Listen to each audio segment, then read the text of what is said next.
What is up, Rockstars? It has been a while, but I am finally here, finally back in my office, back from Gen Con. I have so much to talk about, so much to share. Let's discuss.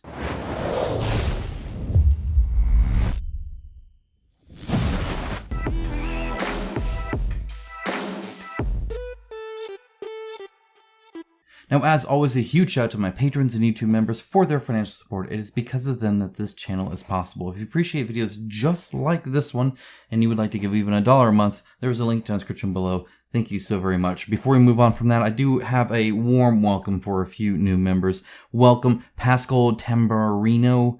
And I apologize if I got your name wrong. I do apologize for that. Charlie Taft, welcome. Glad to have you here. Rutgar Lalau and Pol Figurski. I apologize again for any mispronunciations. I can barely say that word apparently. But let's go on and move on from that and go and give a shout out to Into the AM. Guys, as you can see, new shirt on the channel. I love these shirts so much. I get so many compliments literally all the time when I wear these, when I go out, because people love them. They look great. They feel great. They are great. There is a sale 3 for $60, and there's a link down in the description below. You can save 10% on everything in that store, no matter the sale, no matter what. 10% off just for you guys. Use that link in the description below. Let's take a quick look at some of these. We got dragons again. I'm really excited to see this because they haven't done a dragon shirt in a while, and I'm a big fan of that. A lot of camping outdoor stuff this time. So we got like the spaceman camping outside in space, which is cool. We got the bear stuff here. We got some really cool Japanese like koi stuff going on here. But then of course we also have more backpack stuff, more outdoorsy stuff. That is just really, really cool to see. Really, really liking it. And yeah, all their stuff is just amazing. Oh, we also got a Rockstar Astro guy as well, because why the heck not? Just really, really great stuff. So again, link in the description below. They are a long-term partner of this channel because they make quality stuff, and at the end of the day, that's what I'm all about. So let's actually talk about some of that stuff. Now, we're going to start out with what's available right now. The normal stuff. We'll do some Gen Con stuff here in just a moment. I'll let you guys see some new stuff, which is pretty cool. Moonrakers Titan, 43 hours to go at time of filming. So this is like last minute. By the time you guys are seeing this, it's less than the 48 hour, but there is still time. If you see this as I post it, if you didn't, you should be actually subscribed with that bell. But if not, there's a link down in the description below. Go and check that out. Pause the video if you need to. This is kind of the last chance to really get this on Kickstarter. So to like net in the pricing and all that other kind of stuff, that all the updates that you get, it's definitely worthwhile. This has exploded. This has done really well. People are loving the game. People are talking great about the company, about the quality, about the game. It's winning all around, and so that is something to definitely check out. And if you like holographic foil cards, oh my gosh, they look so pretty in this one. So that is cool to see as well. We have Barbaric. Barbaric is super interesting looking. It is super unique aesthetically, and I love it. So it's at about 167,000 right now. 24 days still to go, so a ton of time to dive into this. It is a competitive miniature game where you have like these anamorphic animal people that you are, but then you get to like essentially drive or pilot these other like mech kind of things. Like one's kind of like a shark thing or whatever, and so you're able to do that, and you play cards, and you can like either, you know, move or attack, whatever, but you can also like buff yourself or buff your vehicle, and the combination between how you've upgraded it and plus who you are plus what you're in kind of make up your setup. So it sounds actually like a very neat idea. I like the idea of focusing on the equipment essentially being this piloted thing that you're doing. They have a freaking Megalodon miniature shark like tank thing going on here. You can see the different kind of like, this is a rabbit here. This looks like another rabbit here. You have what looks to be like one of those like goldfish with like the big eyes, you know, so they got that kind of stuff. Here's an owl, so you can be an owl person. Then you got this kind of turtle looking kind of guy, and then you have a dog dude, which is with like a riot shield and stuff.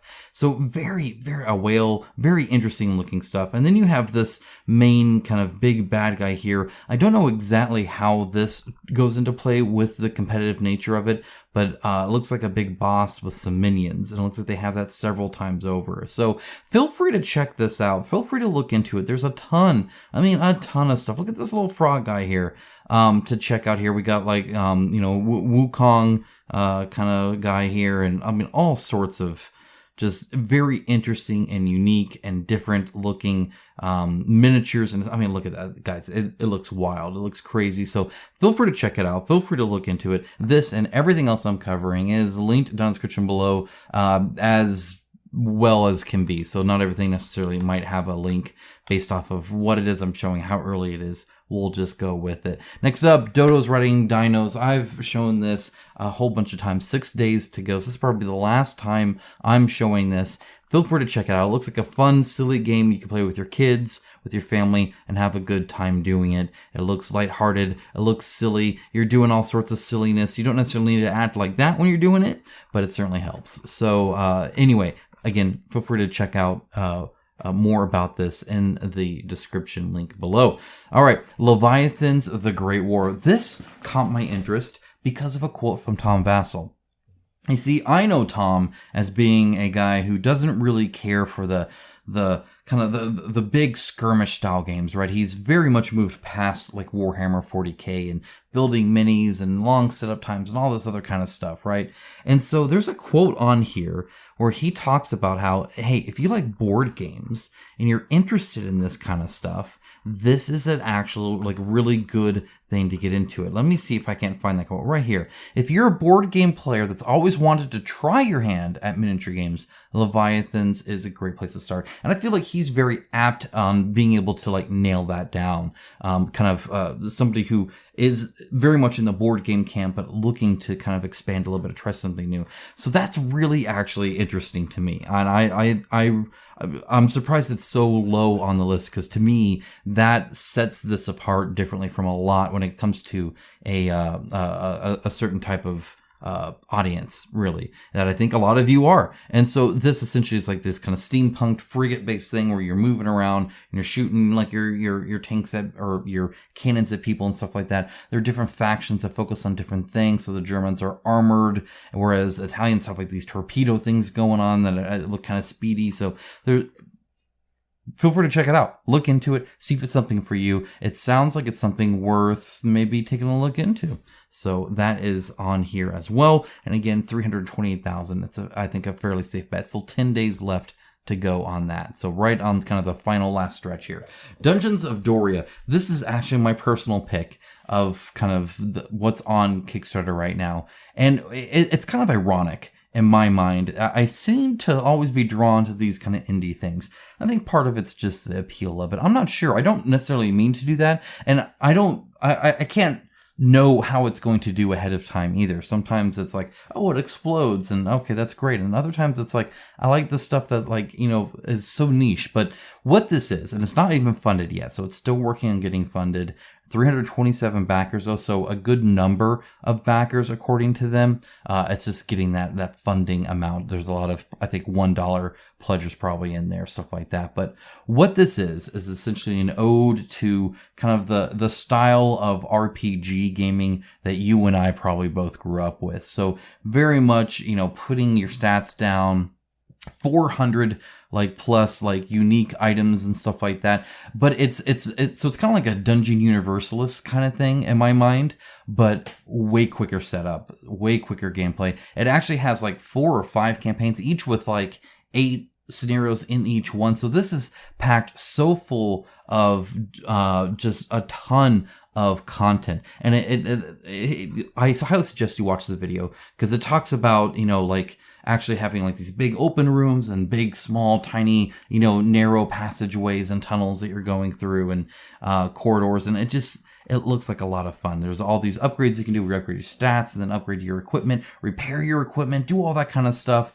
It looks great. Over 420 unique cards. I don't know if that's on purpose or not, but that's ironic. And it says 480 total loot cards. So it's very odd that he picked 420. Over 19 different enemy types. So a lot of different enemies that you're going to be facing. It looks like a wide variety. It's not just like skeleton archers and skeleton wizards and skeleton warriors. And, it's not quite like that. It looks like it's quite varied. You got slime crawlers and orcs and mummies and gargoyles and shamans, and then regular archers, goblins, zombies, ogres, black knights, spear throwers, golems, trolls, all sorts of, it looks like a lot of fun to me, guys. It really does. It looks like definitely a great RPG dungeon crawl feel that'll make you feel like you're in the 80s again. The Hungry Gamer mentions an action point system that looks kind of cool. Essentially, all your actions take up time and stuff like that, and you're kind of, going through it that way. It looks like fun, guys. It really does. So again, link in the description below to that and everything else, of course. I'm showing this off. This is SCP Foundation art books. This is not a board game, but my son's really big into the SCP stuff. I know last time I covered the board game of SCP, a lot of you guys mentioned that I should get into it, that it's interesting, that I like the lore, all that stuff. So if you are interested in there, obviously some of you are, there is a link down below to this. It's made almost $1 million.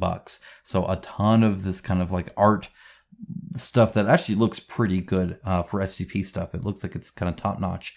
43 days still to go, so there's a ton that you can take a look here. I'm not going to show off everything here. There's a bajillion things you can get through here. So again, feel free to take a look through all of that. Return to Dark Tower. 5 days left, so very, very close to finishing 1.4, pretty much 1.5 million. That is darn impressive. 13,000 plus backers. This is a runaway success. Restoration Games has a hit on their hands. Obviously, the moment you get a second printing that does this good with a small expansion, you know you're doing something right. People are liking what they're getting. People are talking good about it. Word of mouth is high, and you can get some more stuff too. Again, link to this. They're not just regularly printing this, so this kind of second printing thing is important. It's good to support stuff like this. That's kind of, this big tower thing and all this kind of stuff. A lot of this premium stuff doesn't work in retail super well anymore. And so campaigns like this really do help get that kind of premium stuff that is so good. Next up, NEXUS Arena Combat System. They were at Gen Con, and they were, every time I walked by, they were doing a demo. So that's awesome to see people enjoying it. Again, it looks super premium. I actually have some video of this I showed in a previous video for you guys to kind of see the miniatures firsthand and stuff like that. And so that's really cool to see the success that it's now kind of going with. And I hope to continue to see that success. It was certainly hard fought. All right, so that is it with stuff currently on kind of crowdfunding. There's a lot coming up. We're going to take a quick break. We're going to show some Gen Con stuff. So this will just be kind of a quick fire thing. You're going to see a lot of really cool and interesting things. So if you have any questions, anything you're about to see, feel free to let me know in the comments below, and I'll catch you right afterwards.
Okay, so more stuff coming up, and I hope you guys enjoyed that. This is Tainted Grail, Kings of Ruin. This is coming out very, very soon, so be on the lookout for this. There is this update. I haven't shown this update before. They actually posted this back last month, about a month from today, actually, a little bit later, but pretty close. So about a month ago. But it shows kind of the iterations of some of the locations and stuff they've done. It talks about, you know, kind of the progression of things. There's a lot to go over here. Again, I'm not trying to summarize an entire update like this because there's a lot here and it's been a lot of time on it. But just know that there is an update here. Again, I'll link down to this below. And this is going to be coming out very, very soon. So within the next few videos, actually, I'll probably be showing this off. So yeah, something coming up. And again, it's standalone. You don't need to play the first one to do this. So if you want essentially the best way to play Tainted Grail, this is probably it. They've iterated and improved on a lot of things, I feel, that make it look particularly exciting. All right, next up we have Maladum. This is the same kind of core space. If you remember Core Space, especially the Firstborn, I think did quite well on Kickstarter. This is the fantasy version of that. This is the core box. So yeah, the terrain is crazy. They have like these hanging fire things. Now, my patrons are going to yell at me or whatever, but I still feel it's very drab of a world. Very, you know, dull gray, dull brown, dull tan with dull colored things. There's not a whole lot. It makes this fire stuff stand out a lot though, right? Because it's some bright color somewhere, because for the most part it is kind of very run down and very rustic. So if you really dig that kind of almost grim, dark, grimy, used look of fantasy, this is actually probably something I think you're going to be really into. And again, the terrain just knocks stuff out of the park. So there is an update here. I've covered this slightly before. What I'm going to touch on, I guess, right now is just when you go in this, know that first of all, it's very highly acclaimed. People that play it tend to love it and won't shut up about it. And that's a great thing. It means that they're passionate. It means that they're enjoying themselves. So gameplay, top notch. Terrain, obviously, like way, way good. In my opinion, there is still a little bit of, I'm not quite sure how to word this. I guess I'll just kind of talk through it. So like, if you look at the art, right, and you look at something like this, right? Now, I see a lot of cool things, for sure. But I also see something that isn't necessarily imaginative. So, for instance, 3 of these characters are reaching out with an arm. And that's a very common thing to put somebody in a fairly static pose. But then if they're reaching out, it's now suddenly an action pose. So you have this guy reaching out, you have this guy reaching out, you have this guy reaching out. And I see this a lot with a lot of more indie developers. And there's nothing necessarily wrong with it. And this isn't even necessarily final art or anything like that. It's just something I note. So just when you go into this, know that it's very much one of those, a little bit more of an indie passion project kind of thing, which is stuff I'm automatically drawn to. I love it. And I love the passion that comes from that. But when I see a lot of stuff like that, I tend to think about that, right? And I think you can kind of see that in like the UI design here, is like this just doesn't really scream fantasy to me. Perhaps that's just me being weird. I'm not sure, but so there's various things like that which can be a little odd. So just go into knowing that. But my goodness, does it look like very, very impressive, very thematic, which is super cool. That's coming out here very soon. I'll be covering that as well, of course. A Tale of Bravery. This is a new one on the channel. This is also coming out Q4, so that's really just around the corner, guys. I know a lot of you are like, that's like any day now. It's like, yeah, it's soon. All right. Like I'm already getting fall flavored coffee at my coffee place. All right. Like it's coming whether you like it or not. This seems to be kind of app based, which is kind of interesting. It doesn't really talk about that too much here though, which is kind of interesting, but it talks about a more immersive dungeon crawl where the story is mostly your personal story, which you affect based off of your decisions, as opposed to like some, story that's happening that you happen to be a part of, that you're affecting that story. Instead, it's very much a your story focus. From what I can tell, that's one of the main things here. I have over 480 components, so don't let the app fool you there. There's still plenty of stuff to kind of mess with and kind of look around. They are actively going to be having, I think, a prototype sent out. I actually had to decline it. I have a lot of work ahead of me, and I'm behind on reviews, so I can't take any more, sadly, but expect to see that pop up on somebody else's channel. And if I see a review pop up, I'll let you guys know, so that you guys know. All right, suck some updates here. Middara did a big update here. First of all, I was at Gen Con, and I walked through the entire booth, and I did like the entire expo area. I did not see this, but they set this up like last minute because they were at like Japanime Games was covering them, but they're like, oh hey, we actually have a booth, so they set up a booth real quick, which is super cool to see. I remember seeing this lady quite often actually because it was very obvious who she was, right? But it was really great to see the other people cosplaying as well. I think that's super fun to see that kind of support. For art, renders, stuff like that, one of the things people are talking about are the art that kind of stands out. For instance, this art is different and this art is different from the like normal art. I'm actually okay with this. I know a lot of people like a certain thing. I actually appreciate the kind of differences and changes. It's not always a hit for me. For instance, this is not as much of a hit for me as this is, but I appreciate that I got this. And so I'm okay with getting a little bit of variety when it comes to that in the art. And coming from like Magic the Gathering and stuff like that, I'm kind of used to a general theme, but then different flavors within that theme, if that makes sense. So I'm more okay with this than I think some people are, but it's kind of hit or miss. One of the things they're also talking about is scale of miniatures, and they're also talking about flying miniatures and kind of getting that plastic piece. So I've been building some, Warhammer stuff there, and a lot of that has to do with, like stuff that's in that clear plastic, right, where it's up high. So I dig that. And also terrain on the base. Always support that, especially if you can do something that makes it to where you can make the miniature more dynamic. So right here, she's standing, whether she's standing on this or standing on a flat base, pretty much the same pose. But once you start controlling the base, once you start controlling that, you can get some very dynamic poses that you normally wouldn't be able to do because you don't have to stand flat on that base. So raising them up, by the way, allows you to do that as well. So once they're off that flat base, you can do all sorts of interesting stuff there. So something to keep in mind as they keep sculpting that. Of course, a ton of different stuff here. One of the things I will say, and I know they have a project manager now, and I'm sure they're doing a great job. So I'm not trying to like armchair quarterback or anything like that. But when I read an update like this, I get a lot from Kingdom Death Monster as well, is it seems like it's a lot of stuff, but none of it quite finished. And I think throughput is more important necessarily than just getting everything out. Now I know different artists are doing different things, and you're keeping busy and all that stuff. So I'm not trying to even guess at where you're at on that. I really like to see, like, I would have preferred myself to see a start to finish on 2 things than a start on 8 things, if that makes sense to me. So, or if that makes sense to you, I suppose. It makes sense to me, of course. So it's great to see a lot of this kind of stuff, especially the quick sketches to get ideas down and stuff like that. And I really dig it. I'd rather see more finalization than getting everything kind of closer, if that makes sense. It's nicer to me. It's something I try to do in my own work to limited effect. This was a 3D print thing there, and I think that's really it that they were talking about. So yeah, anyway, it looks like they're doing a lot of stuff. One of the things they talked about is continually releasing stuff.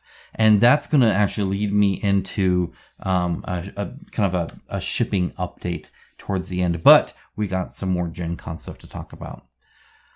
Okay, Darkest Dungeon. So I paid my fee here. Here's my $479 that I paid. I paid this after playing it at Gen Con. And the one thing I wanted to update you guys on, this is, in case it wasn't obvious, Darkest Dungeon, right? So I played it, and I enjoyed every freaking moment of it. It played so good. We played almost a whole kind of dungeon thing. So we kind of went to it at the beginning. We were able to scout. We were able to kind of go around. We got a curio room and then an encounter. And then we kind of walked through the town phase afterwards, stuff like that. We got a good 50, 60, 70% of, right around somewhere around there, of kind of a full playthrough of a smaller kind of area thing. And it was awesome. So I played the Crusader. He's the guy with like the scroll work at the front. And this is what got me. So he has a move that's like a lance skill that essentially allows him to kind of attack, and then if the attack lands, move into their zone, right? And so I was actually able to move around the board continually without ever making a move action, because instead of like just doing a normal move, I actually just attacked my way through the map, which just spoke to my soul in a wonderful way. I very much enjoyed the idea of just like, I'm just charging head on in, and I don't even do moves. My moves are attacks. My attacks are moves. I'm not bothering with, some people move, some people do stuff like that. No, me, I'm just attack. Loved it. It was so great to do that. I was like bleeding, and I was blighted, and I was like, I'm fine. I got enough health. I'll be okay. I'll drink later, in town and be just fine. It was a lot of fun. I actually really enjoyed my time with it, which is great because I was excited about it as a fan of the video game, and then, doing the details video and reading through the rule book and doing all that. It looked definitely exciting to me, but having played it, literally afterwards, I went and I paid for the shipping. It sucks. 100%. I didn't want to spend another $54, I think is what it was for me, to get the game, for sure. But that definitely made it an easier pill to swallow. So I guess at the end of the day, right, as much as I complain all the way to the checkout stand, right, the thing you're buying is actually still really good. So I hope you guys enjoy it once it is delivered, and hopefully that kind of helps swallow the pill a little bit. It did for me. Anyway, it really did. Like I had a total blast with it. So was very happy with it. It played super simple. It was rolling dice. It was super easy. It reminded me a little bit of Arena in the combat, and with the initiative and stuff like that, it reminded me a little bit of like Storm Sunder and stuff like that. Like there's a few things at play that it kind of reminded me of, which is cool. I'm going to be talking about Mythic Games though, and about a few other companies in a later video. So I'll be talking about that very soon. Stay tuned for that. Blacklist Games will be mentioned, a few things around companies that have been struggling a little bit, and how they react to Gen Con, how Gen Con reacts to them, and kind of what that looks for in the future, I suppose. So more on that later. Now, another thing at Gen Con, Marvel Zombies Heroes Resistance. I planned on getting this. It was nowhere in sight. I went to the booth. I remember I missed the first day. So I went to the booth and they had black tape over the availability. And I was like, oh man, that sucks. So I talked with a few guys and they said like minutes, like within minutes, it was gone. So, if you're wondering if this thing's going to sell, it's going to sell. It's going to sell well. You can see it right here from Board Game Bliss. I've never heard of them before, but $47 you get hero mode. So hero mode is cheaper here. You get the 6 heroes, so you get that 6-player Zombicide experience. People were talking about, oh, it's designed different, all that. The people credited both here, Board Game Geek, all that, Michael Chanel and Fabio Curie, they did both versions. Okay, so as far as I can tell, it's the same designers, just making a little bit of a lighter, smaller packaged game. I'm with heroes in it, so color me interested. I'll definitely be grabbing this. I'll let you guys know my thoughts on it as soon as I'm able to grab a copy and it's not sold out freaking everywhere.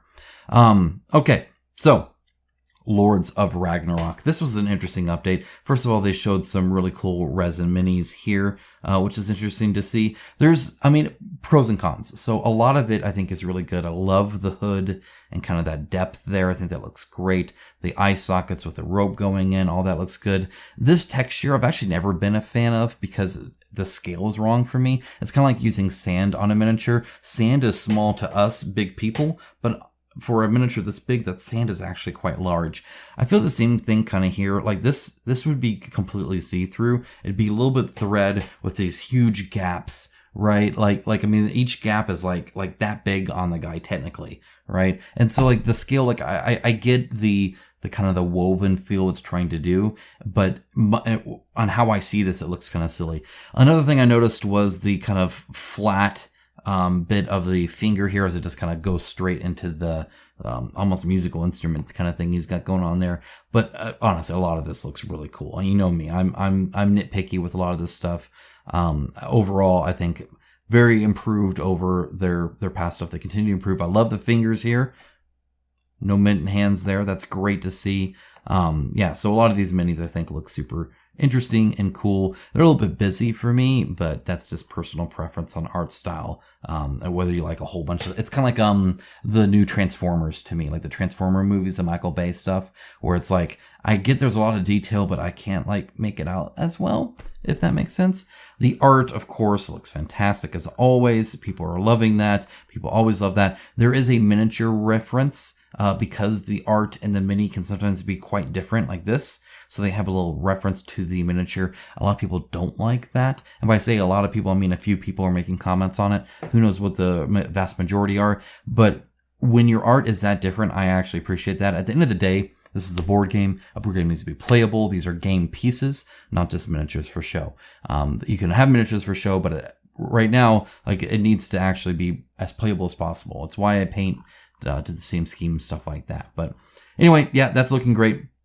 They have a few things on shipping costs. Shipping costs are going up a little bit, and now this is the start of the shipping portion of this update of this video, where we're going to kind of quickly go over how other people are reacting to it, what they're saying. Essentially on this, they said there were two things, right? The first, which is a little bit less, was cost of manufacturing went up a little bit, but it's actually not too bad for them. The second factor, which significantly impacts the shipping costs more than the first one, is actually the exchange rate of the EU versus USD, because most of the shipping that they pay for is in USD. And so while they converted everything from USD to EU earlier, now they're having to convert back to USD for the shipping stuff that's paid later, and that's at about a 1-to-1 almost now at this point. So when they were expecting to get about 25, they're now getting about 20 euro for the same amount that they raised. So that's a difference of about $5 to $7, depending on how much you actually backed right now. So very minimal, and they definitely go into detail explaining it all here. Feel free to read it if you want, but honestly, that's not a whole lot. So I think that's overall pretty reasonable. And it's one of those things where it's like, well, it's like $5. So like, yeah, that's not a whole lot. Well, when you've sold, gosh, how many do they sell here? When they sell, well, this is what, 33,000 are following it. Well, how many view original campaign? Here we go. Okay, so when you sell, how many people did this? I don't even know. Either way, tens of thousands of people bought this.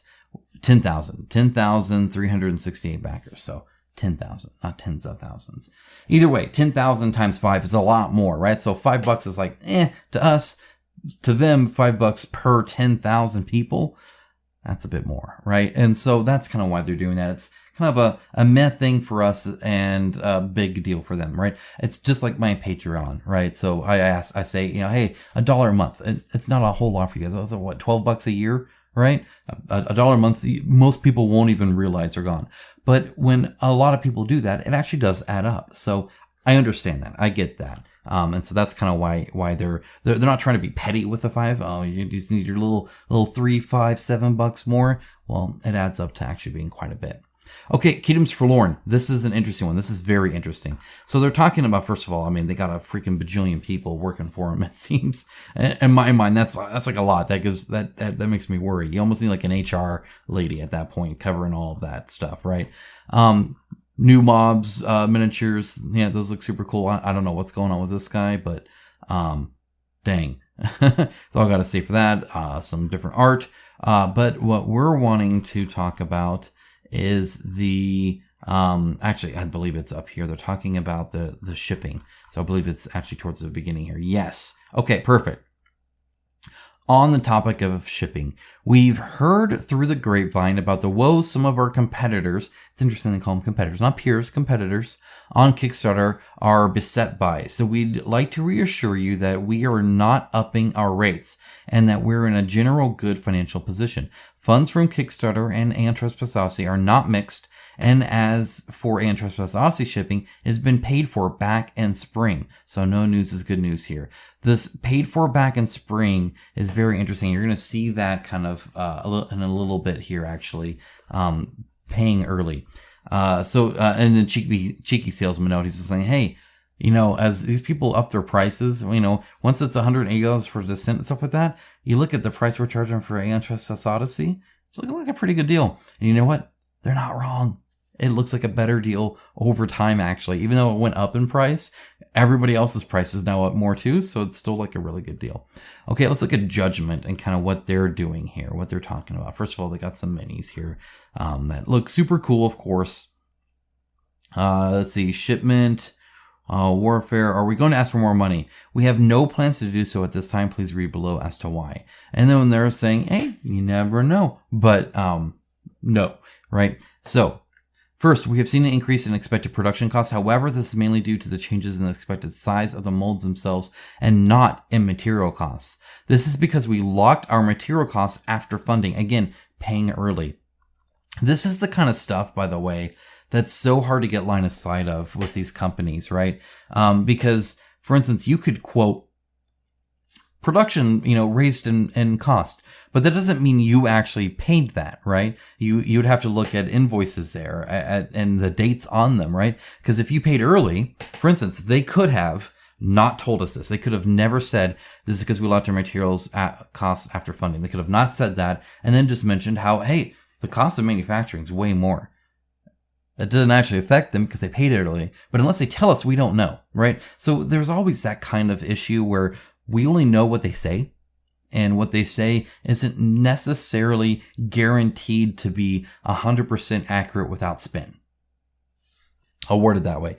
And paid for our materials at that time. The mold changing has resulted in an approximately 2% overall cost increase, which they did for increasing scale and stuff like that. So that's on them. The production cost actually has barely affected them because they paid for it ahead of time. They locked in their rates ahead of time. We're paying this much for our plastic injection. We're paying this much for our cardboard. This is how we're going to order it because this is when we got the money. A lot of companies are prepaying for stuff like early when they get the funds instead of keeping these funds and keeping them afloat and doing all that. Now, why were they able to do that? That's actually for the third reason. So for the second reason, we have also seen a rise in shipping and container costs. This is a significant source of increases, and we expect our shipping costs to increase from approximately $75,000 to $125,000. $50,000 increase. However, in terms of the overall cost in the project, this is a $50,000 increase in a $500,000 project. This means that while shipping is almost doubled, the overall cost of our project has only increased by about 10%. Okay, so I'm saying that's the biggest piece. That being said, grand scheme of things, it didn't even take up all of our profit, right? Because if your profit's less than 10%, you did something wrong anyway. Okay, because again, your profit's higher here than it is in retail. Retail is way less profit. So if there's way less profit, that means there's way more profit that you can eat into and still be making profit. Third, Creature Caster is not a company that is fully reliant on the Kickstarter platform as some other companies are. This has been a big thing. Lucima Studio mentioned this. Very important. We have not used the current Kickstarter as funding for future or past Kickstarters, or to maintain a team that is focused around only Kickstarter projects. This means that we are not as vulnerable to the change in markets as some other companies that are funding from Judgement Eternal. Champion is slated almost entirely for production of that game. So, makes sense to me. Sorry, I need a drink. Makes total sense, right? In other words, hey, we didn't take these funds to then go make something else, to sell another product. We made these funds for this game. And on top of that, we're not having all of our eggs in one basket. As Creature Casters, they have a lot of different stuff that they're doing. Judgement Eternal Champions is one of those things. Again, also helpful. So that's kind of the big thing there. I really appreciated them being honest about prepaying and about how, yes, things have increased, but it didn't affect us because we paid for stuff when we funded, which is great to do. And I think more people should do that. Last up is Agemonia. and a little bit about this. So they are seeing increased things. Again, as a new company, they don't really have a chance to even put multiple eggs in any baskets. They have one egg right now, and it's in the Kickstarter basket. So I understand that. So again, you got to use your brain and think about, each company and where they're at and what they're doing, right? So they made this pack of cards that you can buy for $20 and then added it to GameFound. The problem with it, to help offset, costs and stuff like that, which is great, that's a solid thing to do, is they had a whole bunch of problems doing it, especially when it comes to taxes and stuff like that. It bears a need to say again, as always, that the back-end systems for these pledge managers are not always great. I've heard many complaints about GameFound, for instance, especially for companies like this one that started on Kickstarter and then went to GameFound, didn't launch on GameFound. The tool set's cumbersome, and adding different things is kind of weird, and maintaining that and getting all that right can be very, very difficult. And especially for a small team, just getting used to it for their first thing. So that's kind of what's going on here, I think. But either way, you can see a variety of ways that people are managing this. Some are affected by it a whole lot, some not quite at all. Some are doing it by asking for more. Some are asking for you to buy a kind of a card pack or something like that. There's a variety of things here, but overall, all we know is prices increased, and some companies can handle it better than others, right? And kind of that's where the things are at. If there are other updates around shipping, especially if you need to pay for something, I will let you guys know, of course. But for the most part, I think I'm going to have one more video about kind of companies that are struggling, and in terms of them and Gen Con. So I'll be mentioning that. But otherwise, I think I'll just update them as they go from here. I think we've kind of all been around this merry-go-round too many times already. So that's it. That's all I have, guys. If you have any other questions, if you have anything you want to talk about, or if you have any opinions, especially with the shipping stuff or stuff I've seen on Gen Con, feel free to let me know in the description or in the comments below. In the description, you're going to find that link to Into the AM. Again, they make amazing shirts. Fantastic quality. I stand by them 100%. You will not be disappointed, and you can save 10% on an already good deal where you can get a bundle of them for $60. Definitely worth it. Trust me, they're the best shirts you're going to buy. So again, link down in the description below to that. Thank you so much, guys, for your time, and I'll talk to you guys again very, very, very soon with more good gaming news. Take care, guys.